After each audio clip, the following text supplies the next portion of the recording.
tebamugamba bugambi nti tokiddamu kubanga kye bali mu kukola era temwabagamba bakitandike ge mazima agaluma.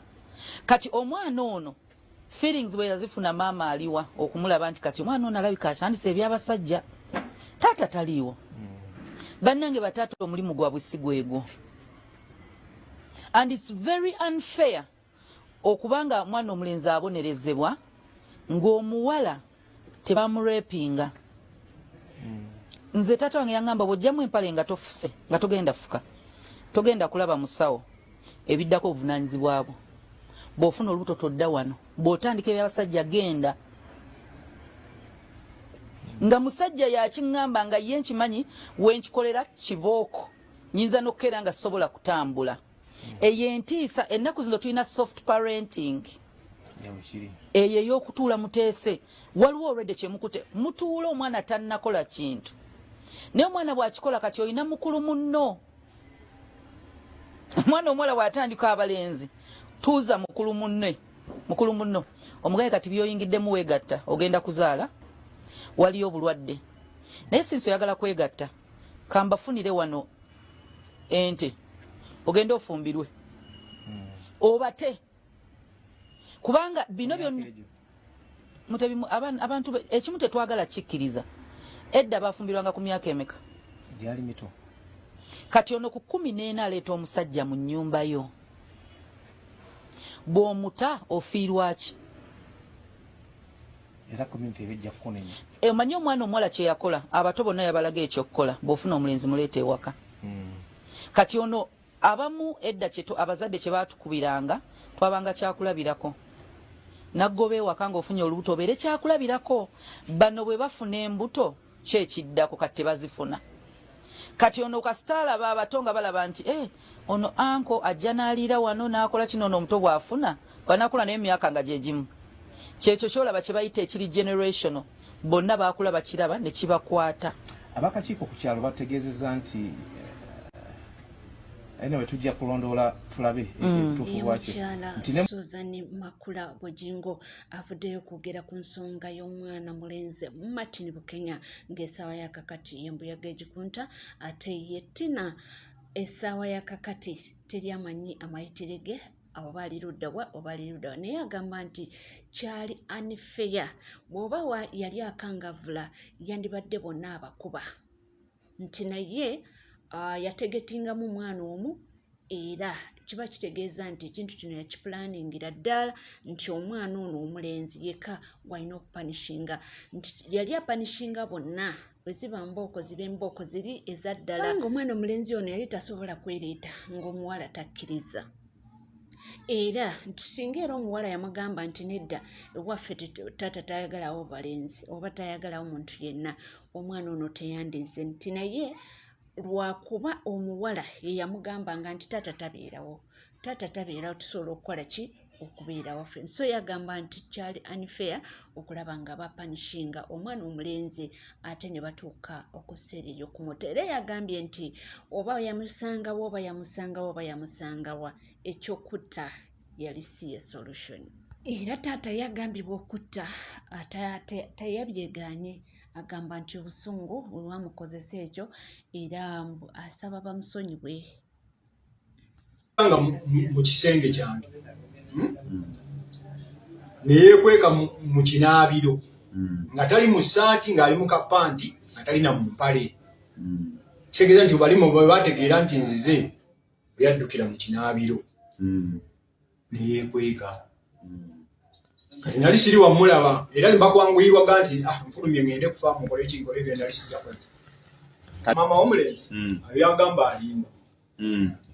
Yagamba alimba. Kati ebyo byonna byenkunyonnyola bakubire Mesaka Yonga jjo ne defense byonna tubyogere tulabe byonna tutwogere face by face agambe nsomera wanko nga ne mu ddwaliro yennyini bye bajja ne batwala omwana wange twagenda mu ddwaliro twagenda mu ddwaliro kuwanda ye taata naye ate abamukozeeko interview omwami wa Salt ye yamutegeezezza mbu ayina ekimutambulirako ekyokutta abantu oba ate nga twali twawulirako mbu waliwo n'omusajja gwe yatta ng'ateebereza omusajja oyo okuba ng'ayagala mukyala we mbu nawulira nga amawulire abaana bagogera nti yattako omwami omulala mbu ng'amuteebereza okuba nti yali ayagala mukyala we era awo mbu maama n'adduka n'agenda ewaabwe era ewaabwe gye yava okuprocessing empapula okugenda e Canada gyali essaawa ya kakati.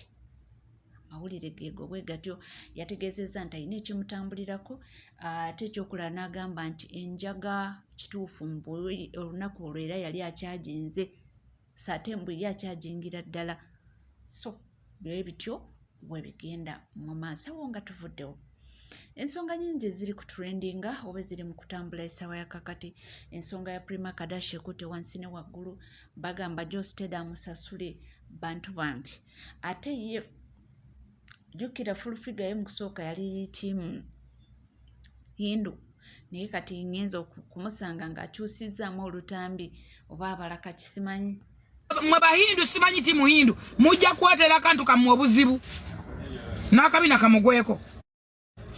Pulima ajja kikozesa nga revenge adde bebake n'oyo musajja amukijjanye. Pulima maswabba bano bagumu oba babayita batya bano ba sinawe munyonyola asobola okukola kyonna okulaba nga asanyawo obufumbo psychologically nga tamukubyako wadde oluyi. Ekisinga okwewuunyisa mu nsonga za Prima Kardashian ne Joss Teda, Prima mu kusooka yavaayo n'abagamba nti ye ali mu kukola ki, ali kukolerera baana be azini ayambako baby daddy w'abaana be batumbule ki era ng'agamba nti takiinaamu obuzibu. Naye ndowooza embaga eno ye yaleese obuzibu nti tubadde twakava mu konsati kyonga nga konsati eyo Prima yateekamu nnyo amaanyi gonna ate ne bagimukubako wepo nga konsati yakakola ki yakaggwa. So ndowooza obuzibu buli awo era Prima Kardashian eyo nnaku olwaleero omulabyeko ng'alina omuninkini we nga balina gye balaga. So buli omu obulamu ndowooza butambula nga buli omu bwabwagala naye lwakuba kati ba social media in-laws be babitadde kino kiri kini naye nga bwe bityo bitambula. Nga tuvuddeko eyo n'omwami avuddeyo n'agamba nti kyewuunyisa nga bweyito bw'enkyukakyuka ate nga oddaawo n'oseka nti omukulu Bobi Wine byamukalidde ku mimwa era simanyi byaliko tebijja tuyamba. Agambye nti ye lwaki mwogerera bibi n'ebigambo bye. Abantu abamu kizudde balina personal vendetta ku Bobi Wine ng'omuntu mu opposition bava dda ku mulamwa ddala ng'oli wa opposition era ng'oyagala enkyukakyuka mu ggwanga lyo.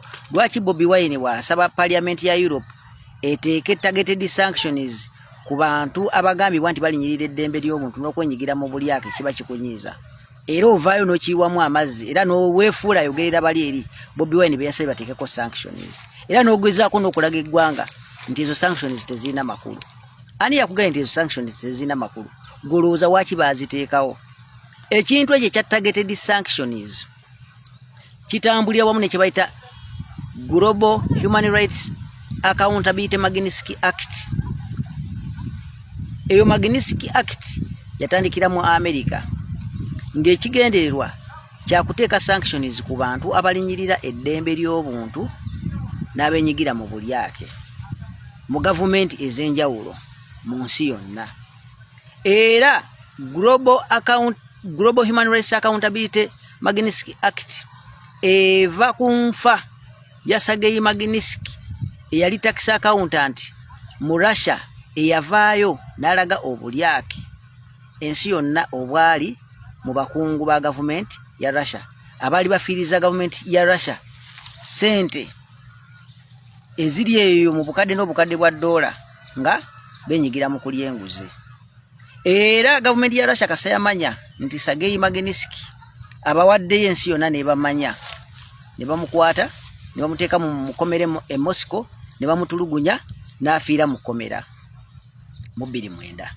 Kakati ensi naddala America olw'okwagala okukomemoratinga Sergei Magnitsky, America yayisa etteeka mu 2012 gye baatuuma Global Human Rights Accountability Magnitsky Act ng'Obama yakyali presidenti. ne baliisa mu Congress ng'etteeka eryo liwa gavumenti ya America obuyinza obuteeka kye bayita targeted sanctions ku bantu mu mawanga ag'enjawulo ababa beenyigidde mu buli bw'enguzi n'okuviolatinga rights z'abantu abali mu mawanga ago. Kakati mu 2020 Parliament ya Europe nayo ya adoptinga etteeka lyerimu naye n'erituuma European Accountability Magnitsky Act mu 2020 ne baliisa ng'ekigendererwa kya kuteeka sanctions ku bantu mu mawanga oba naddala officials ba gavumenti mawanga ag'enjawulo abenyigira mu buli bw'enguzi wamu n'okulinyirira eddembe ly'obwongo.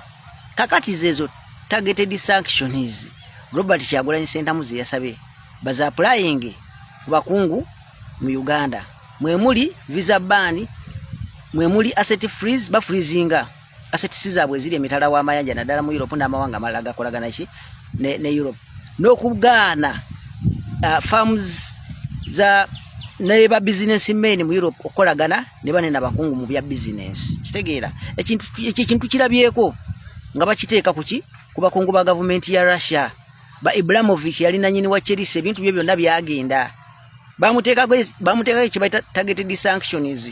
Tulabye amaato ag'ebbeeyi agabakungu ba gavumenti ya Russia nga bagatwala sente zaabwe ne bazifreezinga n'abantu abalala b'enjawulo ekyo yasabye ate kiba kigenda kukosa baneeno bo baneeno Kyagulanyi be yasaba targeted sanctions bamanyi obuzibu obuzirimu naye ate gwe abawolereza muganda wange simanyi kikyufa. Tono yagambye nti ba foot soldiers mbu musonde sente z'aba lawyers kubanga mbu ekisigadde ba lawyers bajja kubanga beetaagisa.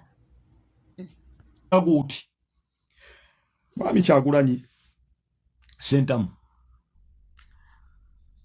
oyina okufuna ba lawyers ab'amaanyi. Oyina okufuna ba lawyers ab'amaanyi. Oyina okufuna ba lawyers ab'amaanyi ddala kubanga emisango kati gikutunuulidde emisango minene. Omanyi tuwogerera wana abantu Uganda basinga baagala nnyo bawulira bimwagala okuwulira. Naye ffe tulina kye bayita third eye eriiso eryokusatu eritunuulira ebintu biti ng'obitunuulira beyond what ebintu ebikibiri. N'otunuulira ebintu bino gane omuntu ono bano abantu bamubuuza abantu aba setting up meetings zino ebigendererwa byabwe biri ki? Futu soja mugenda kusonda bafutu kigere mugenda kusonda z'abalooya kati. Mbabuulidde mugenda kusonda sente z'abalooya. Kyova olaba nti the purpose of going to school Mukulu Besigye ekyogera wano yagamba kwe kuyigira ku experiences z'abantu abalala. Waliwo wobeera ng'okusoma kulina okugasa. Kyova olaba tubeera mu kibiina tuwuliriza nnyo omusomesa ng'ayogera. Lwaki tuwuliriza musomesa ng'ayogera mu kibiina? Tusobola okutegeera omusomesa by'ayogera. Kubanga bw'oba towuliriza musomesa by'ayogera mu kibiina tosobola kutegeera omusomesa by'asomesa. Kati Mukulu Kyagulanyi mmwe baana abayogereranga mu kiraasi. Obasajja be bakubuuza towuliriza wabula ate n'okuwuliriza owuliriza kuddamu towuliriza kutegeera. Owuliriza kuddamu towuliriza kutegeera. Ate ne bannayuganda munsobedde okutegeera kwammwe kwa munguuba. Mwavuddawo nga tuvudde nga Kyagulanyi tusoose mutumustopinzeeko katono nti Uganda ina ambassador omuzungu yamujjawa. Ne bannange oba temutegeera oba temutegeera waliwo omukyala wamuyita Kemi Beden Okowan yakulira Conservative Party muddugavu ansinga n'obuddugavu. Obama yali muzungu. Obama yali muzungu. Tulina ne MP nga muyindi nga watororo. Ne bafutu kigere bano basimanyi bafutu kondom. A'udhu billah nasibi. Mukama ansonyiwa. Katonda ansonyiwa nasibe. Nasali yagadde kozesa bigambo bimu. Era banakyo bola balive zino ezimu zaali badde tulinda ne tumala ekisibo. Nina bingi ebyokwogera. Ne olwokuba obukakkamu bwenjogereramu obw'ekisibo. Mungu ansonyiwe. Mungu ansonyiwe. Bannanga abantu abagoberera abantu bano. Abantu okutegeera kwammwe kuli kutya. Okutegeera kuli kutya. Obama yali president muddugavu. Kemi Bedenook akulembera ba conservative wano. Mukazi muddugavu ansinga n'obuddugavu. Ne waliwo omuntu abuuza mbu Uganda yavadde neefuna omuzungu nga ambassador. Bannange mutegeera ddi. Mutegeera ddi.